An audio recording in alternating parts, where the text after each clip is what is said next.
আমরা শেখ হাসিনার আমলে স্বস্তিতে ছিলাম না।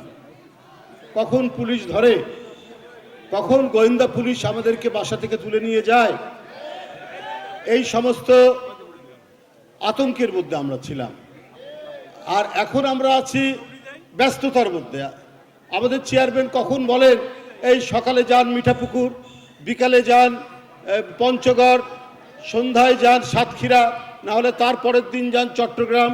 কেন? এই 15-16 বছর এক দুর্বিষহ নারকীয় হিংস্রতার মধ্যে এই জাতি দিন যাপন করেছে।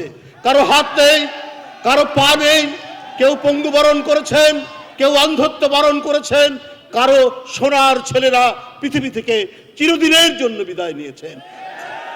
তাদের পাশে দাঁড়ানোর জন্য ভারপ্রাপ্ত চেয়ারম্যানের যে তাগিদ, সেই তাগিদের কে আমরা সম্মান জানিয়ে আমরা ছুটে বেরিয়েছি।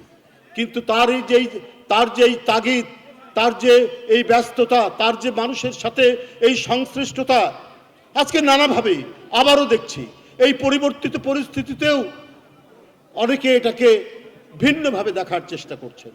তার এই কর্মব্যস্ততার মধ্যেও যেন খুব সূক্ষ্মভাবে তাকেই টার্গেট করা হয়েছে। যেমন আমরা 16-17 বছরে শেখ হাসিনার টার্গেট দেখেছি জিয়া পরিবার, দেখেছি স্বাধীনতার ঘোষক জিয়াউর রহমান, দেশনেত্রী বেগম খালেদা জিয়া এবং তারেক রহমান। ঠিক এখনো দেখছি সূক্ষ্মভাবে যেন তাকেই টার্গেট করা হচ্ছে। তার মানে কি? তিনি বাংলাদেশের অবিসংবাদিত নেতা, তিনি প্রকৃত নেতা, তিনি ন্যাচারাল নেতা। যারা পেছনের দরজা দিয়ে ক্ষমতায় যেতে চায় তারা তাকে সহ্য করছে না। এই কারণেই আমরা দেখি নানা ধরনের বক্তব্য, বিবৃতি এইখানে আসছে। কই শেখ হাসিনা বলেছিলেন তারেক রহমানের মালয়েশিয়ায় কারখানা আছে, ইন্ডাস্ট্রি আছে। উনি অবৈধভাবে 16 বছর ক্ষমতায় থেকে কোথায় সেই কারখানা, কোথায় সেই ইন্ডাস্ট্রি, কোথায় সেই ব্যবসায়? একটাও তো তার প্রমাণ দিতে পারলেন না। কই আজকে যারা পেছনের দরজা দিয়ে ক্ষমতায় যেতে চান, নানা ধরনের বিএনপির বিরুদ্ধে অপপ্রচার দিতে চান, কই এইটার জন্য তো আপনারা একটা বিবৃতি বা কোনো খবরের কাগজে কোনো কলাম লিখলেন না। আর আজকে যখন শেখ হাসিনার ভাগ্নি শেখ রেহানার মেয়ে 4 বিলিয়ন পাউন্ডের অভিযোগ এসে তাকে একটি ব্রিটেনের একটি তদন্ত সংস্থা থেকে ওখান থেকে তাকে বের করে দেওয়া হয়েছে, অব্যাহতি দেওয়া হয়েছে।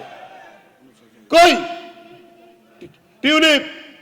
এইটার জন্য তো আপনারা সেদিন আপনারা এখন একটা কম্পেয়ার করে শেখ হাসিনার মিথ্যা আর তার পরিবারের যে সত্য, এটা কম্পেয়ার করে তো একটা কোনো আমি আর্টিকেল লিখতে দেখলাম না, কোনো একটি রাজনৈতিক দল তাদের তো কোনো একটা বিবৃতি দেখলাম না। কিন্তু অত্যন্ত সূক্ষ্মভাবে তারা এই কাজটি করার চেষ্টা করছেন, তারা করে গেছেন। আমি বক্তব্য বাড়াবো না, সর্বশেষ শুধু এই কথাটি বলতে চাই যে দেখুন, আজকে মানুষের প্রত্যাশার একটি পরিবর্তন, সেই পরিবর্তনে অন্তর্বর্তীকালীন সরকার হয়েছে। এই সরকারকে বিএনপিও সমর্থন করেছে, নানাভাবেই সমর্থন করেছে, নানা দিক থেকেই সমর্থন করেছে। কিন্তু এই সরকার যদি কোনো একটি দিকে হেলে যান, তাহলে এই সরকারকে জনগণ কখনোই মেনে নেবে না। এই সরকার তাকে যে নিরপেক্ষতার দায়িত্ব দেওয়া হয়েছে, সেই নিরপেক্ষ দায়িত্ব তিনি তাদেরকে পালন করবেন। সরকারের আইজি বলেন আমাদের হাতে কোনো ম্যাজিক নাই, আইন শৃঙ্খলা পরিস্থিতি রাতারাতি আমরা ঠিক করতে পারবো না। এখানে ছিনতাই হচ্ছে, ডাকাতি হচ্ছে, এমনকি ব্যাংক ডাকাতি হচ্ছে। আপনার হাতে তো ম্যাজিক না, আপনার তো দায়িত্ব এবং উদ্যোগ দেখবে মানুষ যে আপনি এই দায়িত্ব পালন করছেন। কিন্তু সেই দায়িত্ব কি পালিত হচ্ছে? কেন ব্যবসায়ী মারা যাচ্ছে, হত্যাকাণ্ডের শিকার হচ্ছে? কেন শ্রমিক অসন্তোষ হচ্ছে? কেন জিনিসপত্রের দাম কমাতে পারছেন না? কেন সোনালী মুরগির দাম মাত্র 2 দিনে 30 টাকা বাড়বে? কেন আপনার ব্রয়লার মুরগির দাম 2 দিনে 20 টাকা বাড়বে? কেন চিনির দাম 10 টাকা বাড়বে প্রতি 1 দিন 2 দিনে? এটাই তো ব্যর্থতা। আপনি ব্যাংকে মুদ্রা সংকোচন নীতি নিয়েছেন, ভালো কথা, কি মুদ্রাস্ফীতি কমানোর জন্য। কিন্তু এমন সংকোচন নীতি নিয়েন না যে ব্যাংক থেকে যদি মানুষ টাকা না পায় তাহলে ব্যবসা বাণিজ্য করবে কি করে? একটা মধ্যম পন্থা তো অবলম্বন করতে হবে, যে অবাধে যেন টাকা পাচার না হয় সেটাও দেখতে হবে, আবার মানুষ যাতে টাকা পেতে পারে সেই ব্যবস্থাটাও তো করতে হবে। সেটি না করলে আপনার তো মানুষ কষ্টের মধ্যে থাকবে। তো এগুলো বিষয় আজকে কোনো কোনো রাজনৈতিক দল তারা বলে না কেন, শেষ কেউ কেউ আমাদের অনেক ছাত্ররাও সংবিধান বাতিল করে দিতে চায়, নতুন সংবিধান করতে চায়।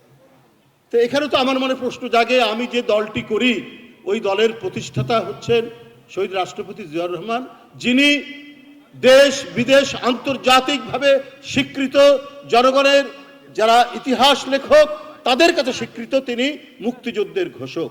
আপনি যদি সংবিধান বাতিল করে দেন, নতুন করে যদি সংবিধান রচনা করেন, কি করবেন আপনারা? পৃথিবীতে এটা দেখিনি। পৃথিবীতে বলা হচ্ছে যে একটি জাতির আত্মজীবনী হচ্ছে সংবিধান।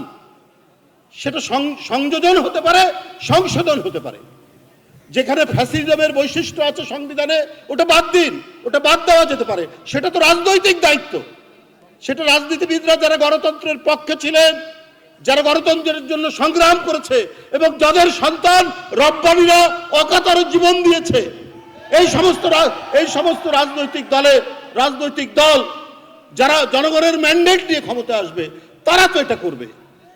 এইটা হঠাৎ সব বাতিল করে দিলে পরে তো মুক্তিযুদ্ধকে অস্বীকার করা হয়, স্বাধীনতাকে অস্বীকার করা হয়। সংবিধানের মধ্যে আওয়ামী ফ্যাসিবাদ বাকশালের যে বৈশিষ্ট্য সেটা দূরীভূত করতে হবে, কিন্তু সংবিধানের ধারাবাহিকতা থাকবে। যদি 240 বছর মার্কিন যুক্তরাষ্ট্রের সংবিধানের যদি ধারাবাহিকতা থাকে, সেখানে যদি কয়েকবার সংশোধন হয়, আমাদের সংবিধানও সংশোধন হবে, কিন্তু বাতিল করে দিয়ে একেবারে নতুন কিছু করতে হবে।